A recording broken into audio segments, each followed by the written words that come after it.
జై గురుదత్త, జై కాళి. నేను మీ నరసింహదత్త స్వరూపానందగిరి స్వామి, దత్త శక్తిపీఠం మీద జ్యోతిష విజ్ఞాన సంస్థ కరీంనగర్.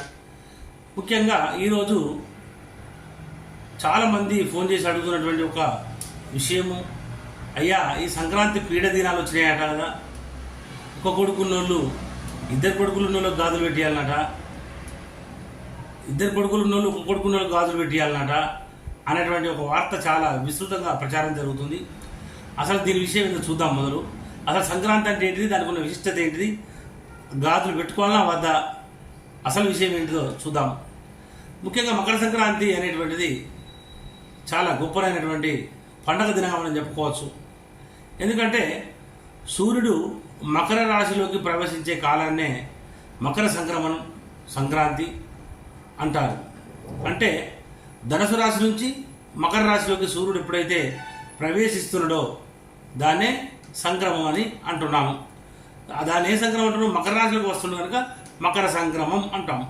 అంటే సూర్యుడు ప్రతి నెల ఒక రాశిలోకి ప్రవేశిస్తాడనే విషయము గుర్తుంచుకోవాలి. మరి మకర సంక్రమం నుండి ఉత్తరాయణ పుణ్యకాలము ప్రారంభం అవుతుంది. అంటే మనకు ఒక సంవత్సరానికి 2 ఆయనాలు, అంటే ఉత్తరాయణం దక్షిణాయనం 2 ఉన్నాయి కనుక 6 నెలలకు ఒకటి ఉంటుందన్నమాట. అంటే సంక్రాంతి అనేటువంటిది ఇక్కడ మకర సంక్రాంతి కనుక మకర సంక్రమం నుండి, అంటే మకర రాశిలో సూర్యుడు ప్రవేశించినప్పటి నుండి మనకు ఉత్తరాయణం అని చెప్పడం జరుగుతుంది.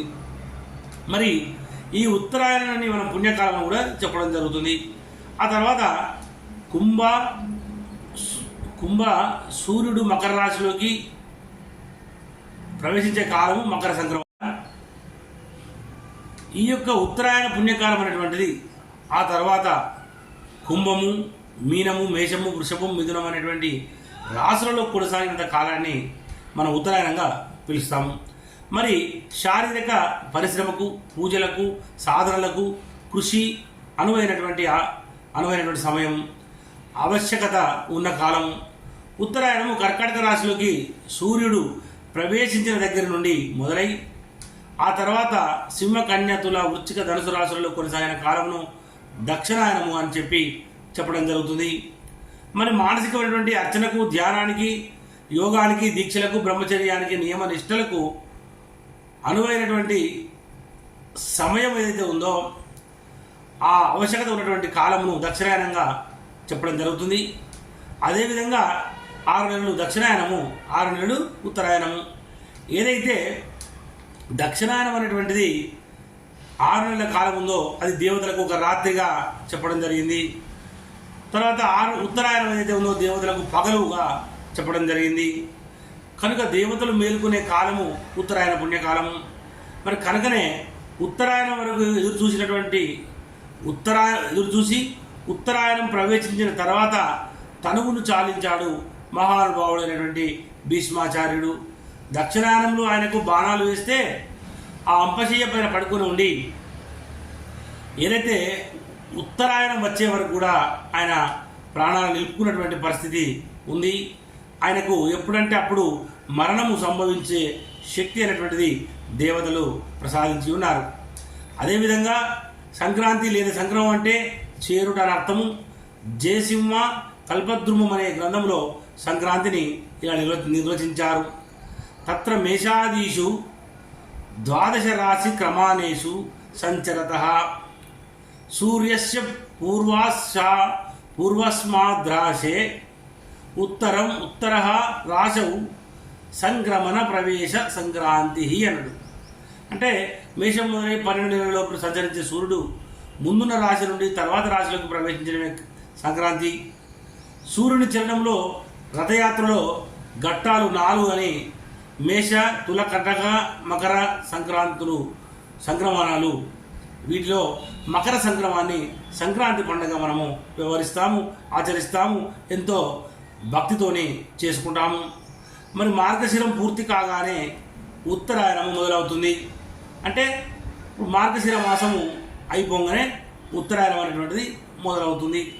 మరి ఉత్తరాయణ పుణ్యకాలం సంక్రాంతి రోజున చేయు ఏ దానమైనా శ్రేష్టమైనదిగా చెప్పబడినది.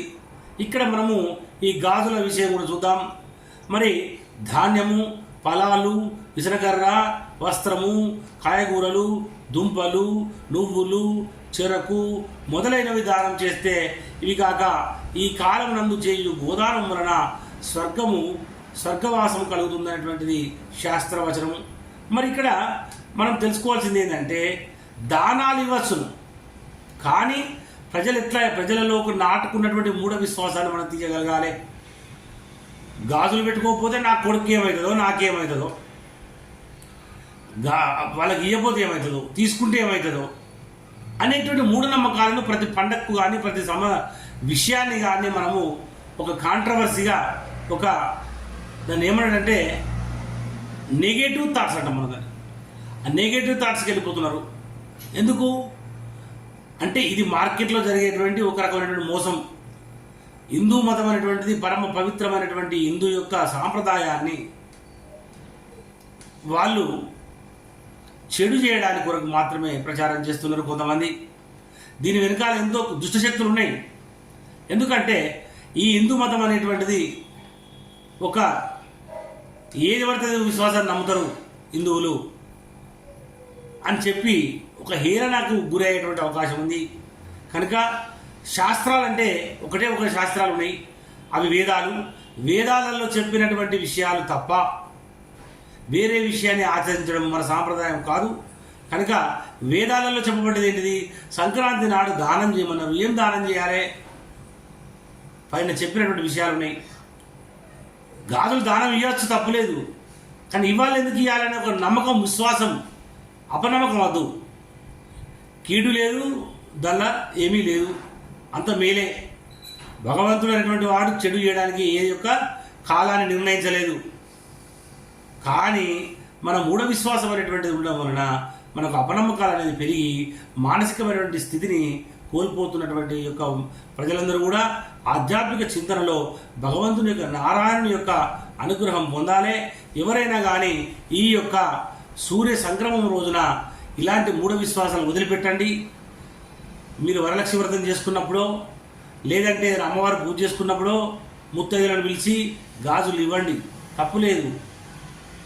గాజులే కాదు, బట్టలు పెట్టండి, భోజనం పెట్టండి, అమ్మవారి లెక్క వాళ్ళకు దానాలు ఇవ్వండి, అలంకరణ చేయండి, పాదసేవ చేయండి, చిన్నపిల్లలకు పూజ చేయండి. ఇవన్నీ ఏంటి అంటే ఇది భక్తి. మరి ఇలాంటి గాజులను పెట్టుకునే సాంప్రదాయం మూఢ భక్తి. ఇలాంటి మోసపూరితమైనటువంటి మాటలు చెప్పేటువంటి వారు నమ్మకూడదు. అసలు ఈ యూట్యూబ్లో ప్రచారం చేసేటువంటి విషయాలు చాలా తప్పుగా ఉంటాయి. జాగ్రత్తగా మీ కుల గురువులు, ఉపదేశ గురువులు తెలుసుకోవాలి. అప్పుడు మాత్రమే ఆచరించేటువంటి అవకాశాలు సత్ప్రవర్తన కలిగి ఉండవలసిందిగా తెలియజేస్తూ, ముఖ్యంగా ఈ సంక్రాంతి కీడు కాదు, ఈ సంక్రాంతి అనేటువంటిది మంచిది. ఆ యొక్క సూర్యనారాయణ మూర్తిని ఆరాధించండి, శ్రీమన్నారాయణ ఆరాధించండి. పరమశివుడైనటువంటి కోరిన వరములు ఇచ్చే ఆ యొక్క పరమేశ్వరుడైనటువంటి శివయ్యను, ఆ లింగాన్ని ఆచరించండి. మీకు వచ్చినటువంటి పాట పాడుకోండి, మీకు వచ్చినటువంటి పద్యం చెప్పుకోండి, మీకు మంచి జరుగుతుంది. రెండవది, కాలానికి అతీతమైన శక్తి కలిగినటువంటి దశమహావిద్యల ఆది దేవత అయినటువంటి అమ్మవారు శ్రీ కాళీమాత. ఆ అమ్మవారిని మనసారా ఆలోచించండి, మనసారా ప్లాన్ చేసుకోండి, మనసారా ఆస్వాదించండి. ఎందుకంటే నా ప్లాన్ అంటే అమ్మను నువ్వు తలుచుకోవాలని ఒక ఆలోచన మొదలు నీకు రావాలి. అమ్మను నమ్మిన అంతట విజయమే.